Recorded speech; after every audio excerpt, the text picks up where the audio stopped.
Spectrum disorder. Autism বাচ্চা যদি কারোর থেকে থাকে সেই বিষয়ে আজকের আলোচনা।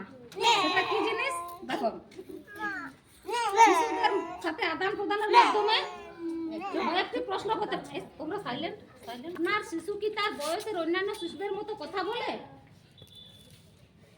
তোমার শিশু কি অন্যান্য শিশুদের মতো কথা বলে, স্বাভাবিকভাবে কথা বলে?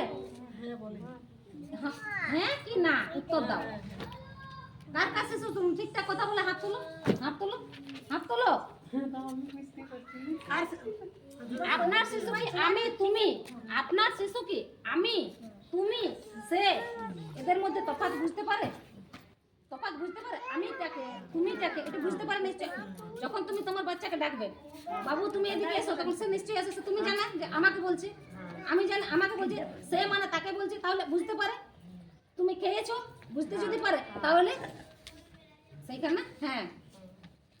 আপনি যদি আপনার শিশুকে কোনো নির্দিষ্ট দিকে দেখতে বলেন, আপনার শিশুকে সেই বস্তুটির দিকে তাকায়, যেমন দেখো আকাশে চাঁদ দেখেছে, বাবু ওই দেখো চাঁদ মামা, হ্যাঁ, তখন সে সাড়া দেয়, তখন স্বাভাবিকভাবে উত্তর দেয় যে হ্যাঁ ঠিক বলেছে চাঁদ মামা, ঠিক আছে। তারপরে বলছে আপনার শিশু কি যোগাযোগের জন্য সহজ অঙ্গভঙ্গি ব্যবহার করতে পারে? যেমন কিছু চাইবার জন্য হাত পা নাড়ে, যে মা আমাকে দাও, আমি গাড়ি চালাবো, দেখাই দেবো আমাকে গাড়ি চালাবো, কিছু একটা হাত পা নাড়া, টাটা করা, টাটা, ওইগুলো কি করতে পারে? যদি হ্যাঁ তাহলে উত্তর দিবে করে টাটা করে, টাটা করে।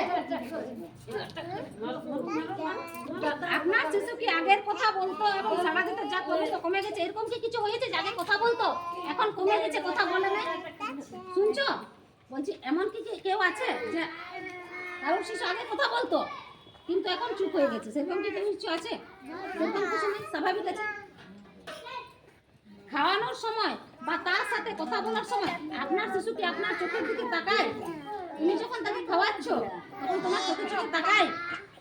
তোমার চোখে চোখে তাকায়, হ্যাঁ কি না?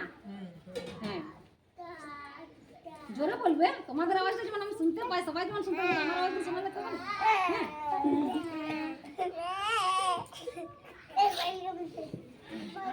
প্রত্যেকটা পর আছে।